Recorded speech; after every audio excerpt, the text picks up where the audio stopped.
tive a oportunidade, há 20 anos atrás, de fazer um trabalho sobre processos inquisitoriais. E na busca de um caso interessante, chamou-me a atenção, sob a orientação da professora Anita Novinsky, um capitão-mor que era cristão novo. Ao mesmo tempo, sabia-se que qualquer pessoa que tivesse uma origem judaica, negra, índia, muçulmana, não poderia ocupar cargos públicos nem militares, segundo os estatutos de pureza de sangue. E o interessante é que ele, Miguel Teles da Costa, que ocupou este cargo de capitão-mor da vila de Nossa Senhora de Conceição de Itanhaém, com sede em Paraty, que hoje é norte de São Paulo, quer dizer, muito próximo do Rio de Janeiro. Ele se instalou lá e ele não poderia ocupar o cargo pelo fato de ter fortes origens judaicas, porque pais, avós, irmãos, primos, sobrinhos e primos foram processados pelo Tribunal de Inquisição de Lisboa. Miguel Teles da Costa não poderia ocupar um cargo público, militar no caso, porque seus avós, pais e irmãos e sobrinhos e parentes haviam sido processados pelo Tribunal de Inquisição. E haviam leis pelos estatutos de pureza de sangue que um cristão novo que tivesse família penitenciada pelo Santo Ofício não pudesse ocupar esses cargos. E ele ocupou. Ele ocupou, mas não chegou a acabar o mandato. Foi chamado pela Inquisição e respondeu ao processo em 1710. Nós estamos há 200 anos de quando o tribunal foi instalado em Portugal. O tribunal foi instalado em 1536. Então, o processo dele foi em 1710. Portanto, a família dele já desde inícios do século XVII, já havia processados da família Mendes de Castro, que viviam na cidade de Trancoso, nordeste de Portugal. E a família foi processada, os pais, e eles se transferiram de Trancoso para Lisboa. A família pertencia a uma posição social de grande prestígio. O irmão dele era grande negociante, que fazia o comércio internacional e transacionava com produtos com o Brasil. O interessante é que Miguel Teles da Costa foi designado para capitão-mor quando o ouro das Minas Gerais começava a fluir para os cofres portugueses. O processo dele é uma coisa bastante interessante, porque ele manteve no Brasil contato com pessoas dos locais onde ele se instalou como militar. No Nordeste brasileiro, no Rio de Janeiro, em Minas Gerais, na capitania de Nossa Senhora de Conceição de Itanhaém. E o processo dele, no processo a gente pode verificar que ele denunciou 150 pessoas, muitas das quais brasileiras, que mais tarde também foram encaminhadas para responder processo em Lisboa. Ele envolveu não somente militares, mas elementos da governança, pessoas de médicos, advogados, inclusive ele denunciou o pai do Antônio José da Silva, João Mendes da Silva, e cujo processo ainda desperta um interesse muito grande, porque ele era Antônio José da Silva foi cognominado de O Judeu, era um teatrólogo, um dramaturgo, advogado, e foi preso e acabou queimado pela Inquisição. O interessante do processo inquisitorial é que não se revelava para o réu quem o havia denunciado. E ele, instado pelo procurador, que era um funcionário da Inquisição, ele tinha que nomear uma série de pessoas que haviam judaizado com ele. E, nesse sentido, era muito difícil para o personagem descobrir quem o havia denunciado, e ele começa a fazer denúncias e denúncias e denúncias, e quanto mais ele denunciava, mais rapidamente o processo dele poderia acabar. Então, Miguel Teles denunciou 150 pessoas, um número bastante elevado, envolveu gente de Portugal, Espanha, do Brasil, especialmente, que, como eu já disse, já acabaram sendo presas e processadas em Lisboa. Desde quando a Inquisição foi introduzida em Portugal, ela foi autorizada pelo Papa e o rei nomeava o inquisidor-mor. Acabava aí a intervenção do Estado no Tribunal de Inquisição. O Tribunal de Inquisição agiu como um poder e funcionava em segredo, e de maneira que não havia nenhuma intervenção do Estado no processo, em processos quaisquer. Podia ser até que um amigo de uma autoridade real tivesse sido presa. Como a Inquisição era santa, ela não podia intervir no funcionamento do processo, de maneira que não há a intervenção do Estado, no caso o rei de Portugal, no processo da Inquisição. Ele se instituiu em Portugal como verdadeiro instrumento do poder. E o fato de grande número de processados pela Inquisição serem de cristãos novos, a Inquisição cumpriu um papel de realmente cercear toda a população cristã nova, não só de Portugal, mas de todo o Império Colonial, e particularmente do Brasil, onde mais de 1.000 pessoas foram denunciadas e presas e processadas, uma centena condenada à morte pela fogueira. Interessante que nós não tivemos no Brasil instalado um tribunal de Inquisição. Ao contrário da América Espanhola, onde no México, no Peru e Cartagena de las Índias tivemos instalado o edifício da Inquisição. Apesar de nós não termos instalado o tribunal, havia no Brasil familiares do Santo Ofício encarregados de procurar possíveis atos de heresia e judaizantes. E os denunciava e, naturalmente, eram encaminhados para serem processados em Lisboa. Os processados brasileiros iam para Lisboa ouvir o seu processo. Os processos mais trágicos e mais em que o réu, que a gente percebia que eram verdadeiros, levavam muito mais tempo. Quando o réu engrenava no desenvolver do processo e aconselhado pelo procurador, ele realmente começava a denunciar e depois de um ano e pouco, ele poderia ser absolvido. Não há absolvição, não há inocente para o Tribunal de Inquisição, ele saía com uma pena, em geral uma pena de hábito penitencial perpétuo, cárcere e hábito penitencial, em que ele deveria usar um sanbenito o resto da vida, e ele ficava detido numa vila qualquer de Portugal. Todos os bens, normalmente, dos processados pela Inquisição eram sequestrados para a Inquisição e a Câmara Real. De maneira que a teoria que mais pesa é que a Inquisição ela tinha interesse na prisão de parte da burguesia cristã nova de Portugal, em que os maiores elementos ligados à alta burguesia que foram realmente presos. Miguel Teles da Costa, no caso Capitão-Mor de Paraty, ele tinha bens para a época, ele tinha um número de escravos negros raros na primeira década do século XVIII, o que revelava um homem com uma certa riqueza. Mas no caso particular, o irmão dele, Francisco Mendes de Castro, era um homem poderosíssimo, era um homem de negócios que tinha altos negócios na Europa, Ásia, África e Brasil.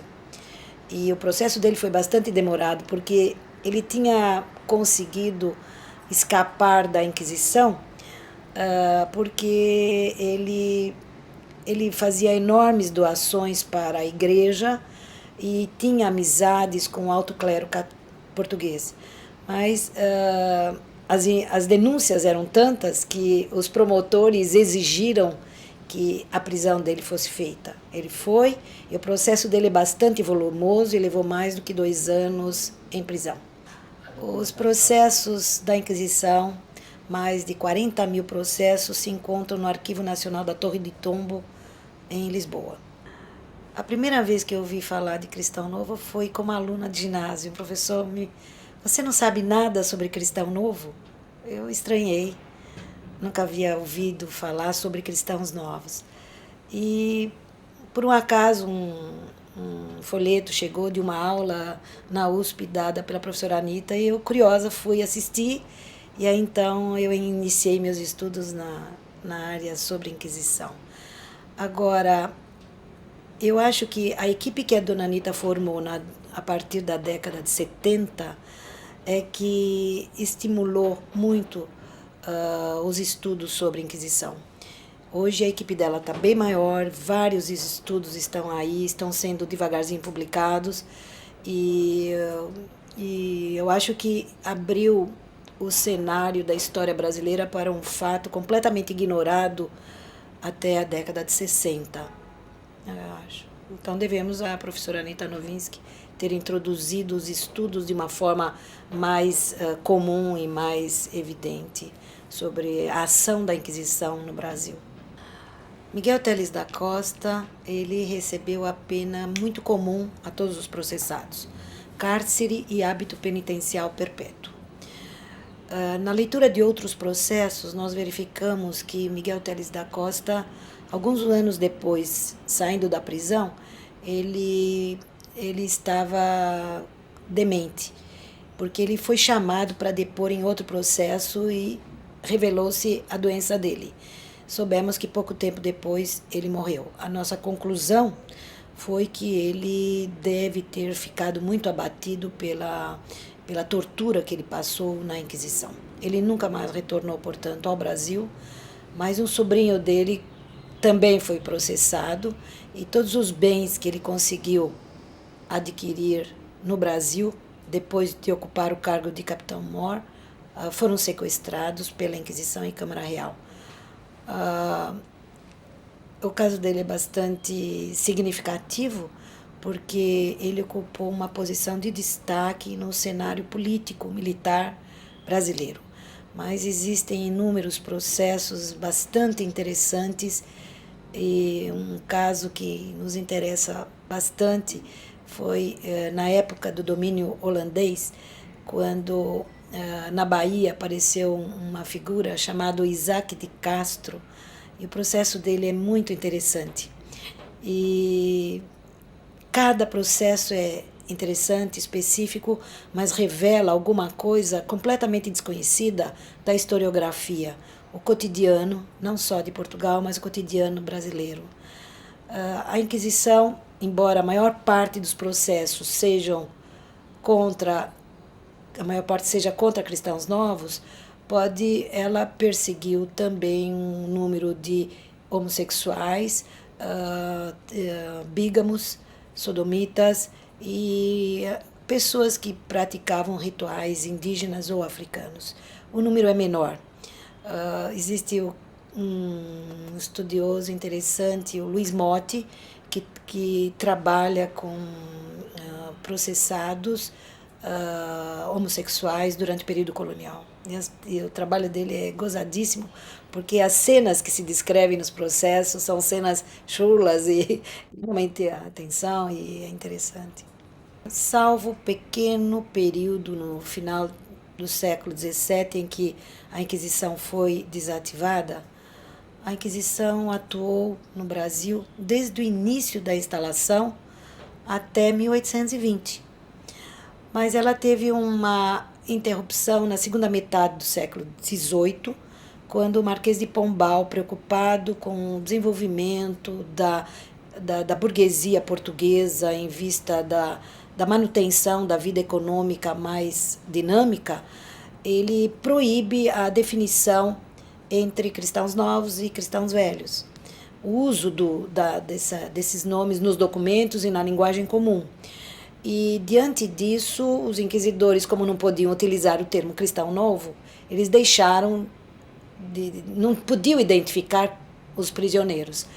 E é interessante que, a partir de um determinado momento, a Inquisição começa a perseguir a maçonaria, membros da maçonaria, que a maçonaria era proibida pela igreja, e muitos maçons foram processados.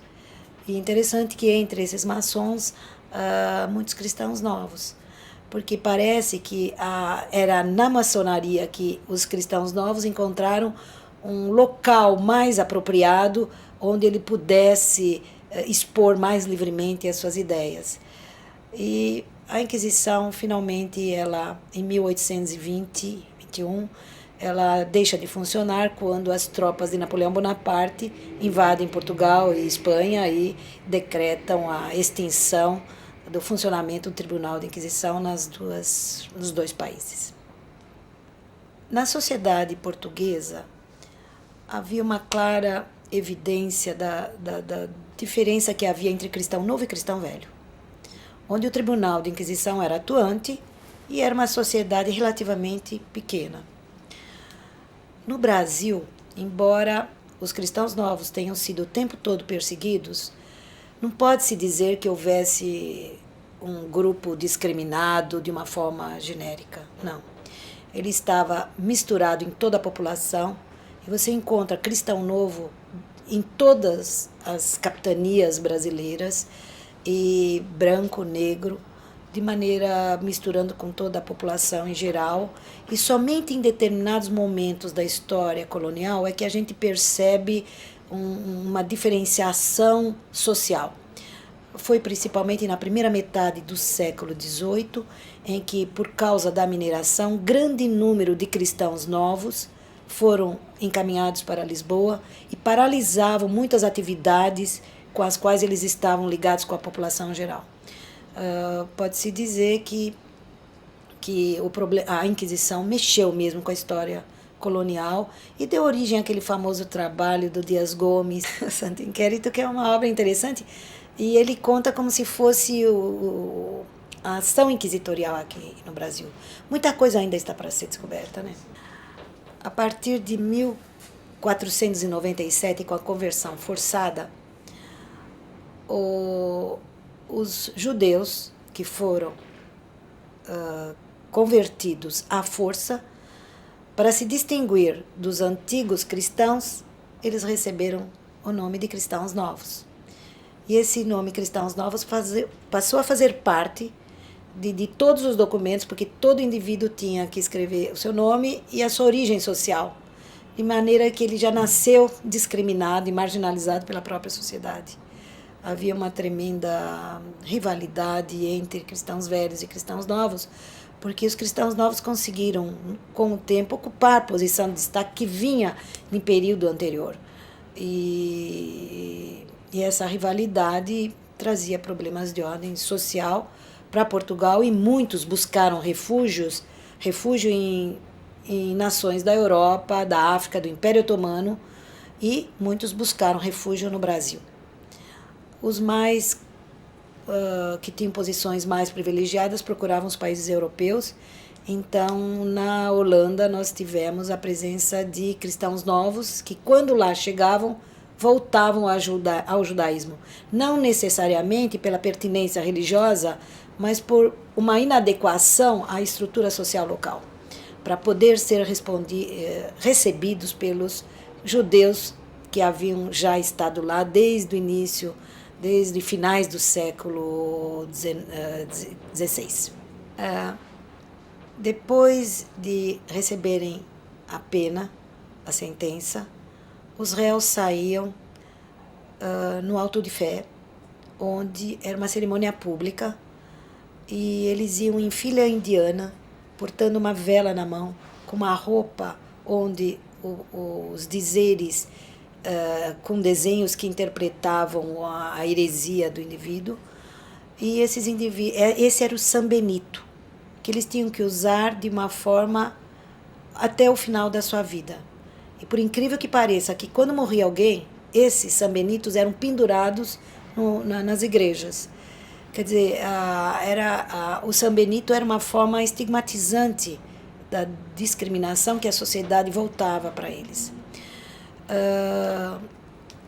E depois de ouvir sermões e etc., os réus penitenciados negativos, isto é, que não haviam confessado ou que tinham sido presos pela segunda vez, recebiam a pena máxima, que era a morte na fogueira.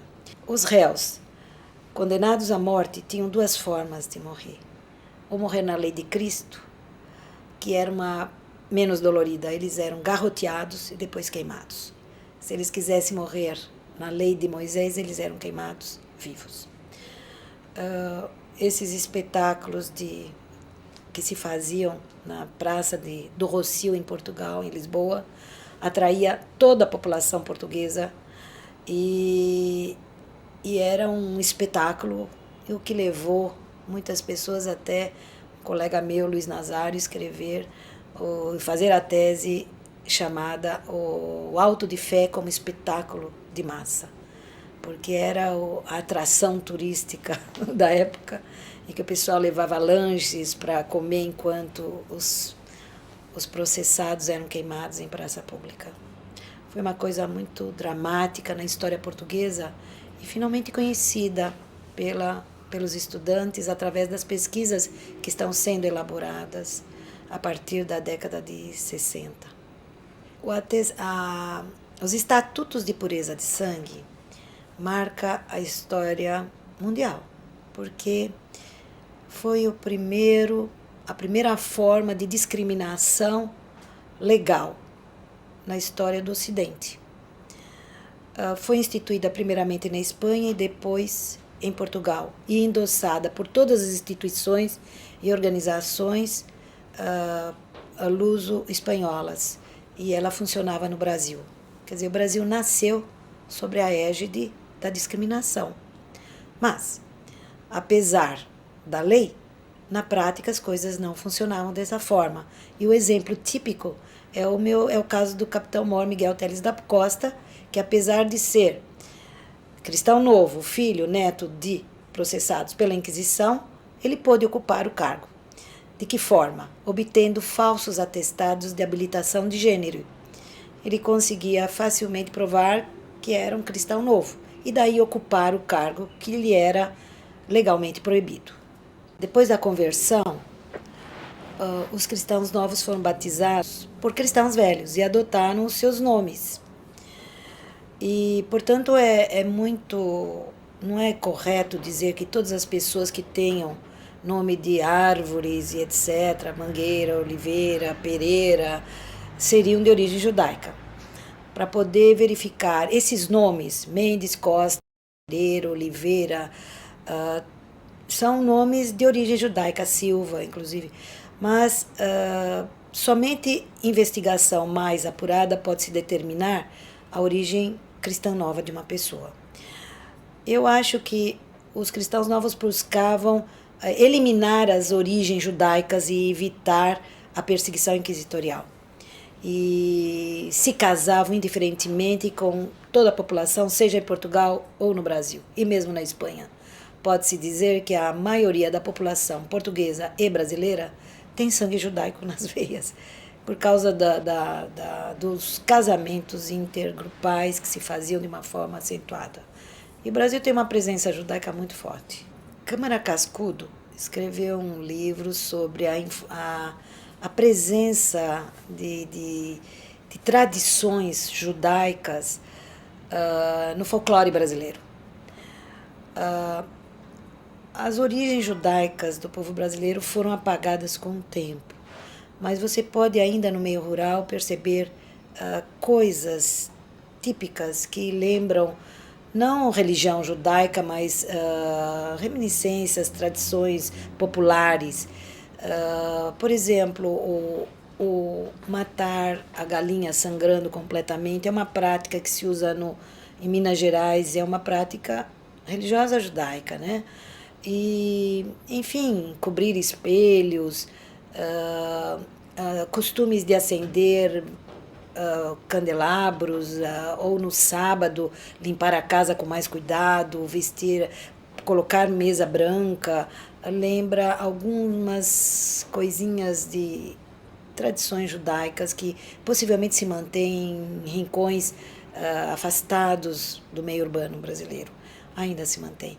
E famílias pela origem, Existem nomes e nomes da história brasileira que têm profundas origens judaicas. Até o nosso José de Anchieta, a mãe dele era uma cristã nova. A Garcia Rodrigues Pais, filho do Fernão Dias Pais, o Caramuru, enfim, senhores de engenho, mineradores, enfim, um grande número de personagens históricos brasileiros tem origem cristã nova, e Tiradentes também tem origem cristã nova.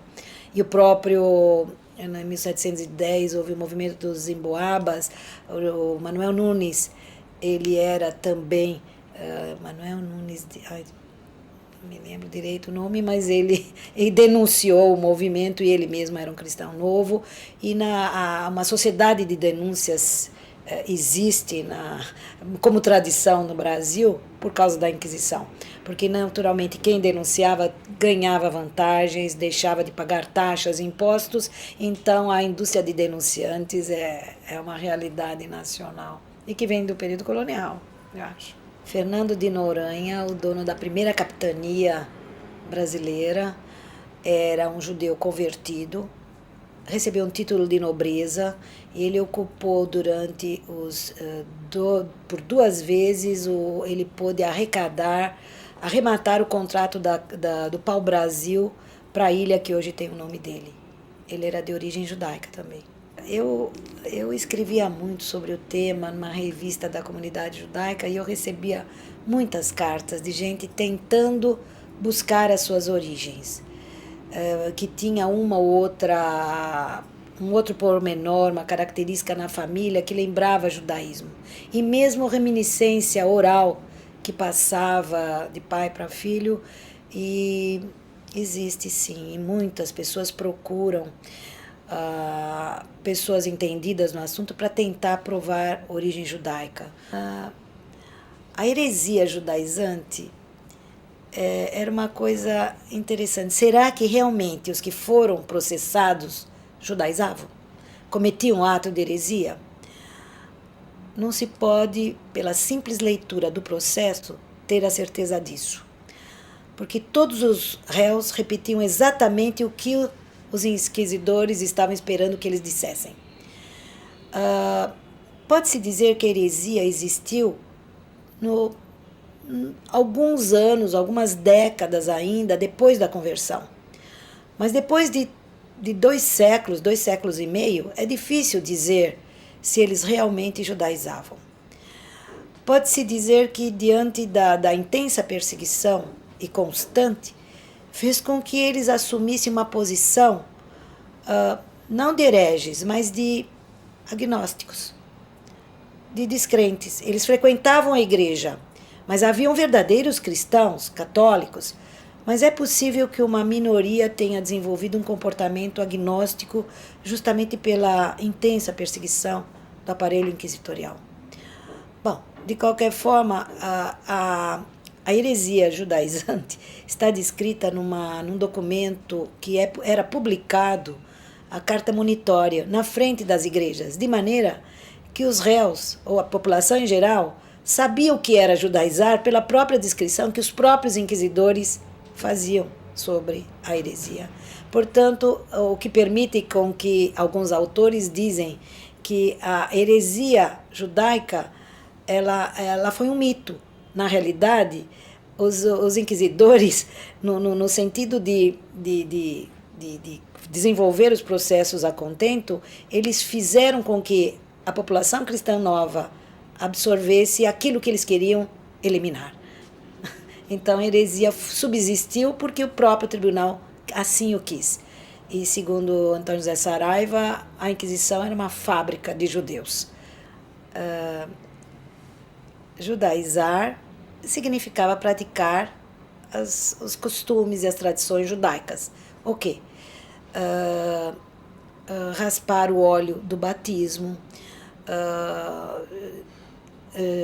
varrer as casas às avessas, não trabalhar aos sábados, botar mesa branca nas sextas-feiras, no Shabat e mais outras cerimônias. A Inquisição nasceu no século XIII e ela funcionou como instrumento da Igreja para manter a estrutura do poder. no meu conceito. A Inquisição medieval, ela tinha uma proposta e ela agiu no período medieval, e o caso mais famoso foi o da Joana d'Arc. Existiu a Inquisição italiana, ou papal, em que perseguiu intelectuais, e como Giordano Bruno, como o Galileu Galilei, e existiu a Inquisição Ibérica. Ela é específica. A maior parte dos processos da Inquisição Ibérica era contra judaizantes, contra cristãos novos. E ela teve esta característica, portanto, ela diferenciava-se dos outros tribunais de Inquisição instalados em outros lugares. Mas ela funcionou e funcionou bem. Agora, ela foi uma instituição, apesar dos confiscos dos réus, ela foi uma instituição deficitária, porque ela tinha um enorme corpo de funcionários que ela tinha que sustentar. E o próprio ato de fé exigia uma inversão de investimentos para promover, e jantares, etc., e o sustento dos presos, as prisões, enfim, a procura, pagar os funcionários, exigia uma quantidade muito grande. Portanto, apesar dela sequestrarem os bens dos réus, ela era deficitária. Mas ela perdurou durante todo o tempo. É a instituição que perdurou como forma de poder. A partir da reforma, a igreja foi perdendo terreno. A contra-reforma é que reforçará o Tribunal de Inquisição e vai instituir o Tribunal de Inquisição em outros locais. E na realidade, era uma resposta da igreja à perda do poder que ela exerceu na Idade Média. Então, durante todo o período da Idade Moderna que ela desenvolveu os seus trabalhos, ela tinha como objetivo a manutenção da estrutura de poder e uma restauração daquele poder tradicional e antigo que ela tinha no período antes da reforma, certo? O Brasil foi descoberto e uma proposta da contra-reforma é a expansão do catolicismo nas novas terras. Em qualquer expedição que saísse de Portugal ou da Espanha em direção à América, tinha que vir catequistas para processar a conversão dos índios e depois dos negros e manter a estrutura do catolicismo nas novas terras.